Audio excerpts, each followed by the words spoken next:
Sibingelele kubalandeli nabathandi bamkhulu Mngomezulu ngonyama yomsamo. Namhlanje isihloko esizokhuluma ngaso sizokhuluma ngezithunywa. Ukuba ngabe siyini isithunywa, sibonakala kanjani isithunywa, ukwehlukana kwazo nezindawo lapho ezitholakala zibusa khona. Kule video ke sizoqala ngokuveza izindawo ngokwahlukana lapho ozithola khona. La sizoveza izindawo ezithinta imvelo, izindawo ezithinta amanzi, lapho izithunywa ezitholakala khona. Emva kwalokho sobe sesingena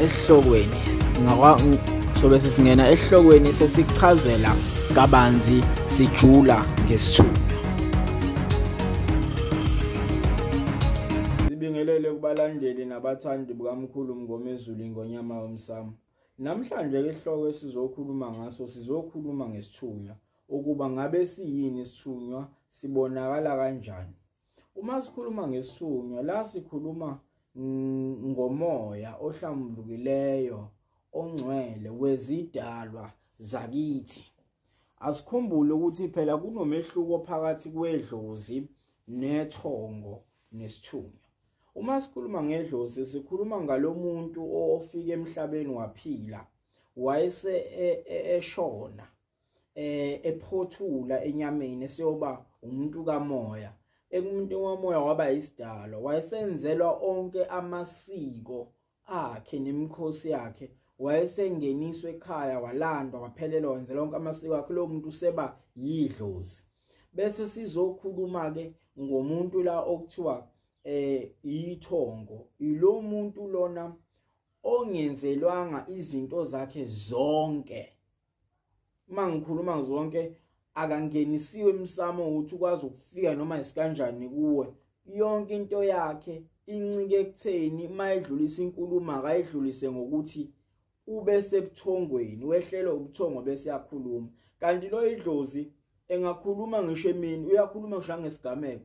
Uthi uhamba vele uphuka umuntu egcekeni uzothola abadala. Kungene ngisho isilwane egcekeni ezingajwayele, ngangena amabhubesi, izinyamazana, izilwane ezingajwayele bakhuluma idlozi. Kanti lona olithongo ugxile kakhulu ekukhulumeni esebenzisa ubuthongo ngoba kanawo amandla okukhuluma ngegameko.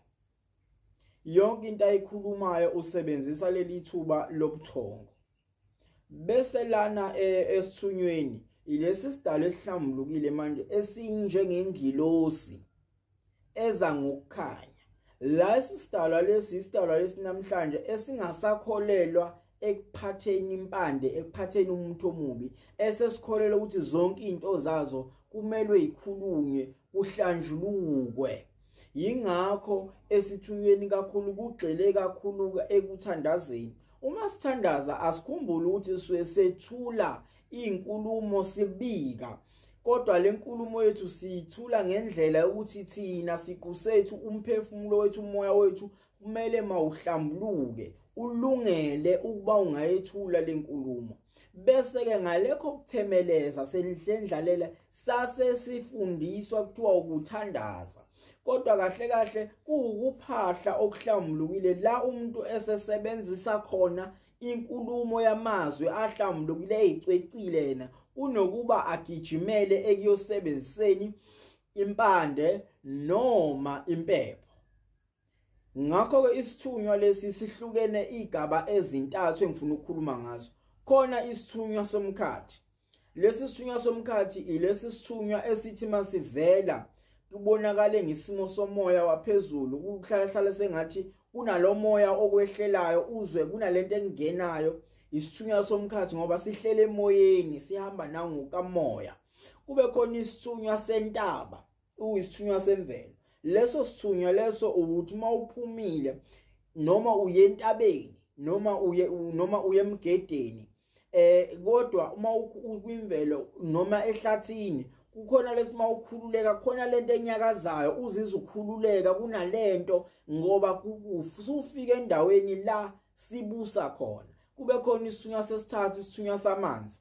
Lana ukuthothi mawuke wangena emanzini, kukhona lento ephakamayo kuwena, kunalento ekuholelayo engathi ungakhuleka, ungathi ungalokhu ukhulekile ngoba kunalokhu xhumana namhlanje abathi abafundile iconnection ebakhona phakathi kwakho nale ndawo kuyona nalesi sithunywa kuso.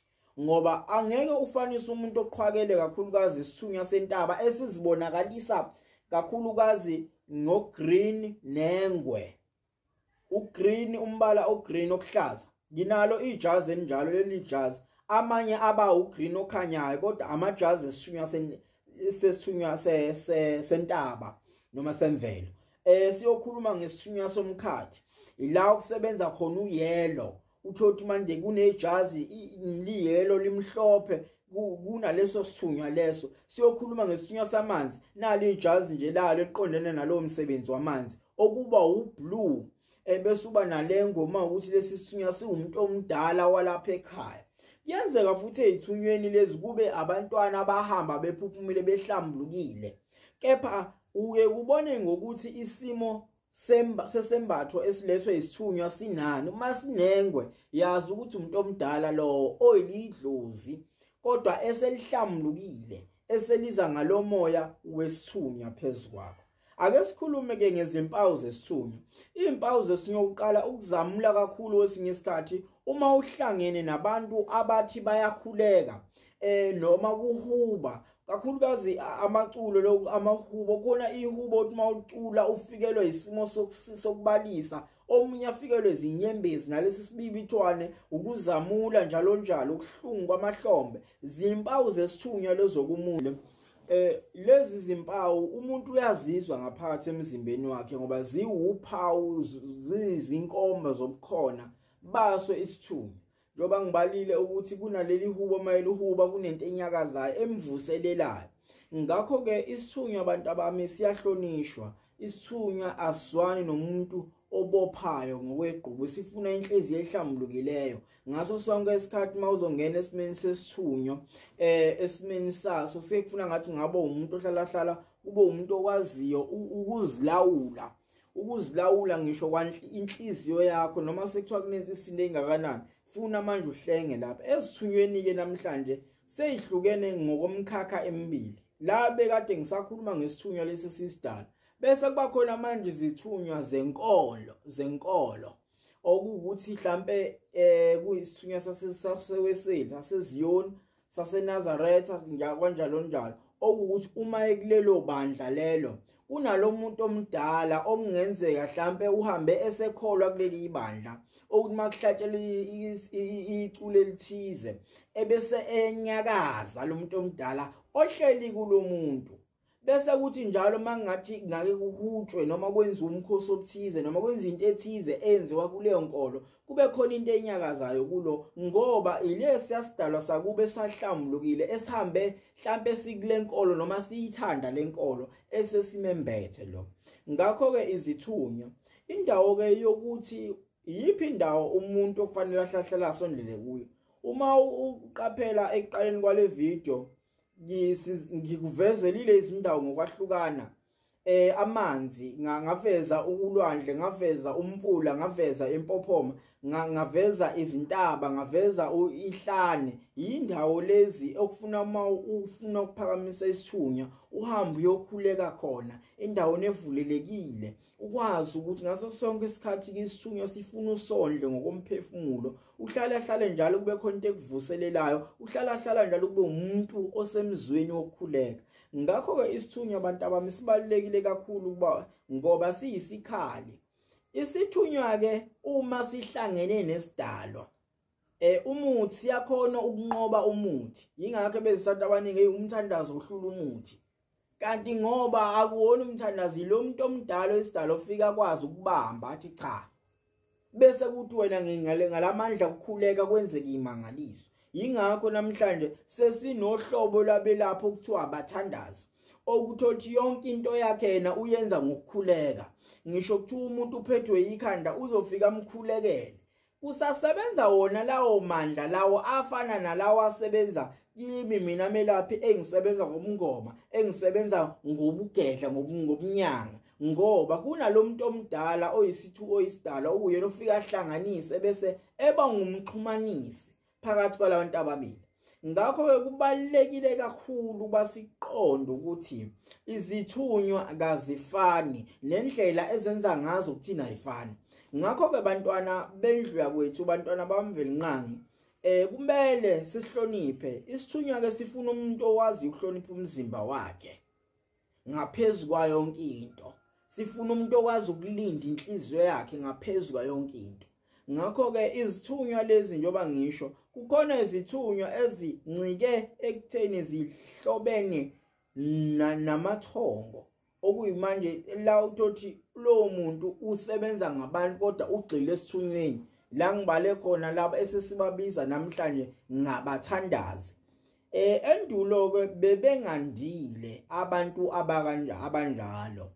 Bebegcwele kakhulukazi lapha ekubeni izanusi, ngoba kufuna sihlukanise phakathi kwesangoma nesanusi. Isanusi lo muntu manje obikezela ngezinto ezizokwenzeka, ekwazi ukubuka okungali, ekhulume nalabo bakamoya ngokukhuleka, engashise impepho, engathinti ethambo.